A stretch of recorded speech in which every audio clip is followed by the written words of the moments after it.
नमस्कार, जय माता दी साथियों। शारदीय नवरात्रि की आप सभी को हार्दिक शुभकामनाएं।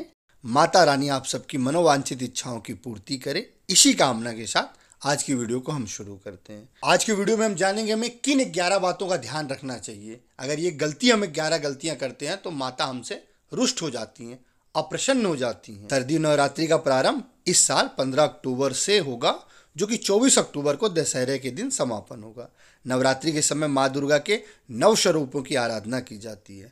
माता रानी के हर स्वरूप का अपना एक महत्व है। यदि हम नवरात्रि का व्रत रखते हैं या नहीं भी रखते हैं, फिर भी हमें इन 9 दिनों तक कुछ विशेष नियमों का पालन करना चाहिए। माता रानी को प्रसन्न करने के लिए ऐसी गलतियां हमें नहीं करनी चाहिए। पहला, नवरात्रि के 9 दिनों तक व्रत रखने वालों को दाढ़ी, मूछ और बाल नहीं कटवाना चाहिए। बट ऐसे समय में बालकों का मुंडन करना शुभ माना जाता है।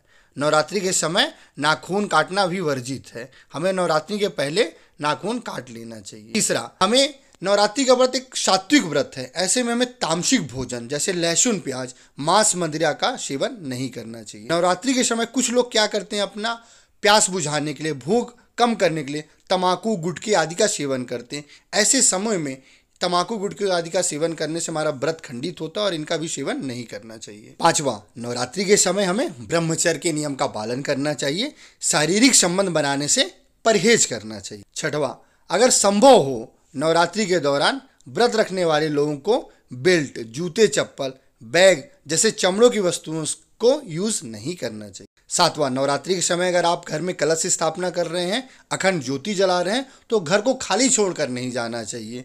चूहे, बिल्लियों के द्वारा कलश आदि को गिरा देने से कलश बुझने की संभावना रहती, जो कि एक अशुभ संकेत है। नवरात्रि के समय घर में प्रसन्न चित्त, शांति का वातावरण होना चाहिए। इसलिए ऐसे समय में हमें घर में कला का माहौल, लड़ाई झगड़े, वाद विवाद से दूर रहना चाहिए। नौवां, अगर आप नवरात्रि के समय श्री दुर्गा चालीसा या श्री दुर्गा सप्तशती का पाठ करते हैं तो बीच में पाठ को रोकना नहीं चाहिए किसी से बातचीत आदि करने के लिए, या अशुभ संकेत होता है। नवरात्रि के समय यदि आप व्रत रह रहे हैं या व्रत नहीं भी रह रहे हैं तो भी हमें स्नान आदि करके माँ दुर्गा की पूजा करके ही भोजन आदि ग्रहण करना चाहिए। 11वां नियम, यदि हमारे घर में कोई जरूरतमंद छोटे बच्चे या कन्या आदि आते हैं तो हमें उन्हें अपने घर से खाली हाथ नहीं विदा करना चाहिए।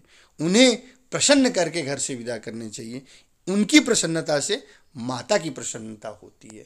ऐसे समय में घर की साफ सफाई का भी विशेष ध्यान रखना चाहिए। माता किसी न किसी जरूरतमंद के रूप में भी घर में प्रवेश कर सकती हैं, इसलिए ऐसे समय में हमें बहुत ही शांति और सुखद वातावरण का घर में माहौल क्रिएट करना चाहिए।